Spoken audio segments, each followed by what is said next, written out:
actually been in the US for 11 years. And anyway, I'm very pleased to be here, despite the weather. I've never been in Florida before when it's actually rained, so everything is a new experience to me.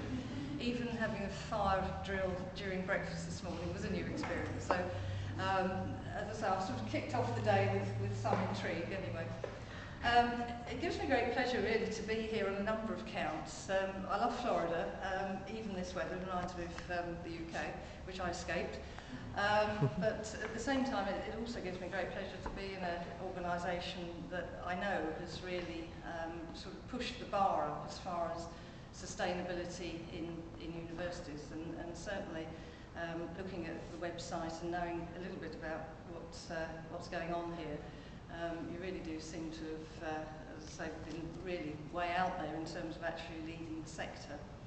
So anyway, I feel humbled actually to give you some ideas about the future of sustainability, because I'm sure in terms of what you've already achieved, and you've got a pretty good track of where you're going in the future. So please take some of my comments probably with a grain of salt if I'm sort of preaching to the choir a little bit, but just in terms of taking a rounded view, I thought, well, I'll set the stall maybe in my terms, so you can also understand where I come from in this realm as well.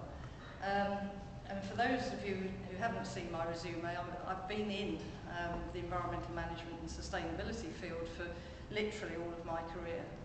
I sort of started off as an ecologist, although I kind of left that behind some little while ago, and have been running projects and starting centres and really sort of getting out there trying to promote and educate people in environmental responsibility, and obviously translating more in recent times into sustainability. So it's been a long-standing passion of mine, this area.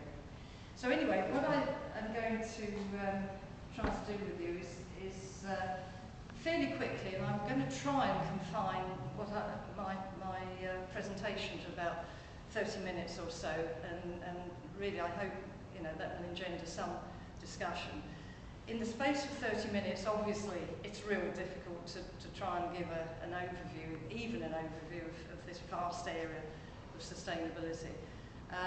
So I'm sort of taking, if you like, the 30,000-foot view, and hopefully from your questions and interrogation of me, then we can drill down into the areas that you really want to speak about. So this is really what I'm going to try and outline, is higher education obviously has a huge role to play in sustainability. To some extent, I think it's been a little bit foreshadowed by some other developments, but again, I'll maybe explain that a little bit as we go along. I've got, as I say, fairly strong views of where we've been and where we're going in sustainability. So hopefully I won't upset anyone, and I can sort of express a few sort of personal views that have, I guess, been generated in my own mind after all these years. And also just to look at where we stand in terms of, it's a global debate that's going on at the moment, where we in the States fit in, whether you in Florida fit in, and obviously as a university community, where does the global to local fit in? A little bit, and again, I'm not going to sort of throw this back at you. You know what your progress is, but maybe then to draw the links in terms of where you've been and where you're going with regard to your sustainability plan, and then a little bit about the trends in education, sustainability development, and sustainability in higher education overall, both with regard to curriculum as well as the facilities. I don't really want to do any quotations, and I try, having put one up now, I'm going to explain. I normally try to get away from overuse of quotations. But this one, I must admit, if I even tried to put it in my own words, I don't think I'd veer very far away from that.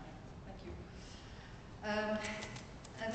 And this is a report that came out from the Higher Education Funding Council in the UK, and I still do have my UK links, fairly recently, in March of this year.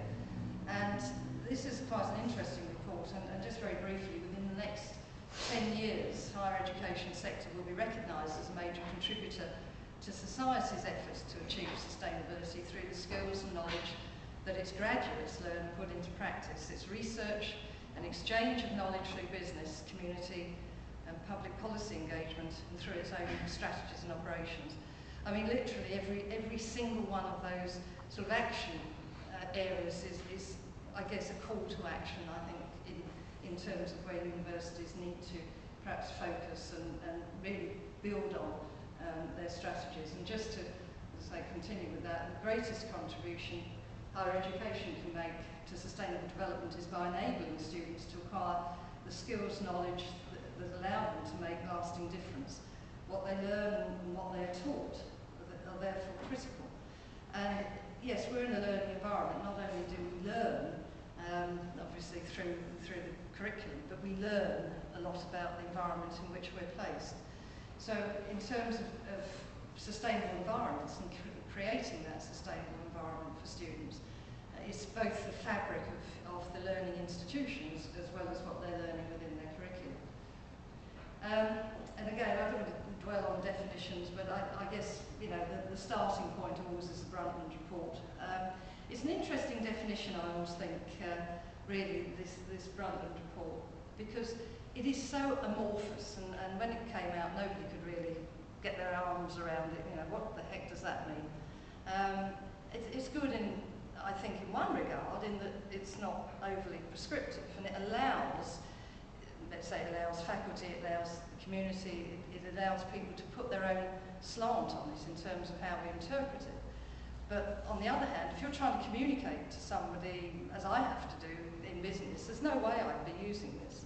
But I think that, you know, this is the sort of the undertone, as it were, as really what we're all trying to achieve is to really think about where we are in terms of what we use as far as resources, and that we are careful in terms of not using up all the Earth's resources so that there is none left for our children and grandchildren. And this diagram I quite like, actually. I always think of this as perhaps the DNA of sustainability.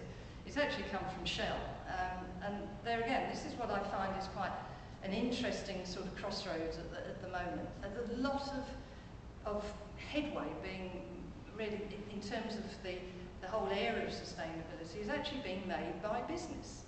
I never thought, you know, today I'd be sort of saying that really it's business that has, to some extent, really, you know, called the agenda on sustainability. But when you find this sort of thing coming out of, you know, folk like Shell, obviously the question is, do they live up to their values? That's a whole other debate. But you know, in terms of what's getting out there in the public space, it's coming from a lot of different quarters. Now, in terms of where does, you know, what does higher education do, and you know, where do we go with that sort of very amorphous Brundtland definition? I think it's quite interesting because I've just kind of picked on sort of three: EPA, the Sustainable Asset Management, and the New Zealand government. What I think is interesting in terms of these differences in definitions, and I've done the underlining here, is that the EPA actually takes an ecosystem approach to what they regard as sustainability. It's very apparent that even now, to some extent, the government in this country, although there's been a sea change, obviously, with the new administration, I still think the whole sort of social aspect, one of the three pillars of sustainability, still hasn't been developed or even thought about as much as it could have been. This too is an interesting one. I don't know if you realise SAM is actually the, if you like, the power behind the Dow Jones Sustainability Index. They do most of the assessment for the DJSI. So they're very much financial